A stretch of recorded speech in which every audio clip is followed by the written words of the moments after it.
வணக்கம் நண்பர்களே, இன்றைக்கி பட்டாணி தேங்காய் பால் சேர்த்து ஒரு ஒயிட் புலாவ் செய்ய போகிறோம். அதுக்கு ஃபஸ்ட்டு குக்கரில் எண்ணெய் சேர்த்துக்கலாம். பிரியாணி ஐட்டம்லாம் சேர்த்துக்கலாம். சோம்பு, பட்டை, கிராம்பு, பிரியாணி எல்லாம் சேர்த்துக்கலாம். இப்போ இது கூட ஒரு பெரிய வெங்காயம் நீளமாக பிரியாணிக்கு சேர்க்குற மாதிரி அதையும் கட் பண்ணி சேர்த்துக்கலாம். அப்புறம் கொஞ்சம் புதினா, பச்சை மிளகா, தக்காளி. காரத்துக்கு வெறும் பச்சை மிளகா மட்டும்தான், வேறு எதுவும் நம்ம சேர்க்குறதில்ல. ஏன்னா இது ஒரு ஒயிட் கலர் புலாவ். இப்போ தக்காளியும் சேர்த்துட்டு நல்லா வதக்கிட்டு இஞ்சி பூண்டு விழுது சேர்த்துக்கலாம். இது நல்லா வதங்கட்டும். இந்த ஸ்டேஜில் நம்ம அரைச்சி வச்சுருக்க இஞ்சி பூண்டு விழுது சேர்த்து நல்லா கூட சேர்த்துட்டு வதக்கிக்கலாம். இது ரொம்பவே சிம்பிள் அண்ட் டேஸ்டியான ஒரு ஃபுட்டு. இது நீங்கள் லன்ச்சு, டின்னர் எதுக்கு வேணாலும் நீங்கள் ட்ரை பண்ணி பார்க்கலாம். கூட உங்களுக்கு என்ன சைட் டிஷ் வேணாலும் நீங்கள் செஞ்சுக்கலாம். பொட்டேட்டோ ஃப்ரை இல்லை எதுனாலும், சில்லி அந்த மாதிரி எது இருந்தாலும் ஓகேவாக தான் இருக்கும். வெறுமனை சாப்பிடவும் நல்லாயிருக்கும். இப்போ இஞ்சி பூண்டு விழுது சேர்த்துட்டு நல்லா மிக்ஸ் பண்ணிக்கலாம். நல்லா எண்ணெய் பிரியட்டும்.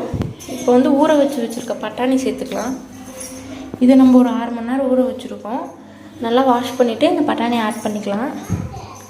ஒரு முடி இல்லைன்னா அதுக்கும் கம்மியாகவோ இல்லை எச்சாவோ தேங்காய் பால் நல்லா பால் எடுத்து நம்ம இது கூட சேர்த்துக்க போகிறோம். நீங்கள் ஃபுல் அண்ட் ஃபுல் தேங்காய் பாலும் ஊற்றிக்கலாம், இல்லை தண்ணி கலந்து ஊற்றிக்கினாலும் ரெண்டுமே நல்லா தான் இருக்கும். இப்போ நம்ம தேங்காய் பால் அரிசிக்கு தகுந்த மாதிரி சேர்த்து ஊற்றிக்கலாம். இப்போ நம்ம ஊற்றிட்டு தேவையான அளவு உப்பு சேர்த்துக்கலாம். இப்போ இது நல்லா மிக்ஸ் ஆகி கொதிக்கிற ஸ்டேஜில் நம்ம அரிசி சேர்த்துக்கலாம். இப்போ பாருங்கள், நல்லா அரிசியும் தண்ணியும் கரெக்டாக இருக்குது. இது நல்லா கொஞ்சம் கொதி வந்தோடனே இதை நம்ம மூடிடலாம். மூடிட்டு ஒரு 3லேருந்து ஒரு 4 விசில் விட்டுக்கலாம். கொஞ்சம் தண்ணியாக இருக்கனால ஒரு 4 விசில் விட்டாவே நல்லாயிருக்கும். அடியெல்லாம் பிடிக்காது, ரொம்பவே சூப்பராக ஆயிடும். இப்போ பாருங்கள், ஓப்பன் பண்ணியாச்சு. எப்படி இருக்குன்னு சாப்பாடு நல்லா உதிரியாக சூப்பரான பட்டாணி pulao ready. One time try பண்ணி பாருங்கள், கண்டிப்பாக உங்களுக்கு பிடிக்கும். இன்னும் நிறையா வீடியோஸ் நம்ம சேனலில் போட்டிருக்கோம். உங்களுக்கு என்ன ஃபுட் மாதிரியான கம்ஃபர்ட் ஃபுட் வேணும்னாலும் நீங்கள் நம்ம சேனல் உள்ளே இருக்கும் வீடியோ பாருங்கள். இன்னொன்றும் டீட்டெயில் ரெசிபி கொடுத்துருக்கோம்.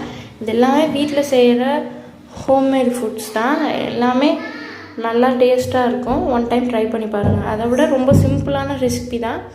எதுவுமே ரொம்ப டிஃபிகல்ட் கிடையாது. எல்லாமே ஈஸியாக நம்ம வீட்டில் அம்மாலாம் எப்படி செய்வாங்களோ அந்த மாதிரியான ரெசிபி தான். ஒன் டைம் ட்ரை பண்ணி பாருங்கள். இப்போ பாருங்கள் சாப்பாடு எப்படி உதிரியாக இருக்குதுன்னு. அடியெல்லாம் பிடிக்கவே இல்லை, நல்லாயிருக்கு. ட்ரை பண்ணி பாருங்கள். தேங்க்யூ.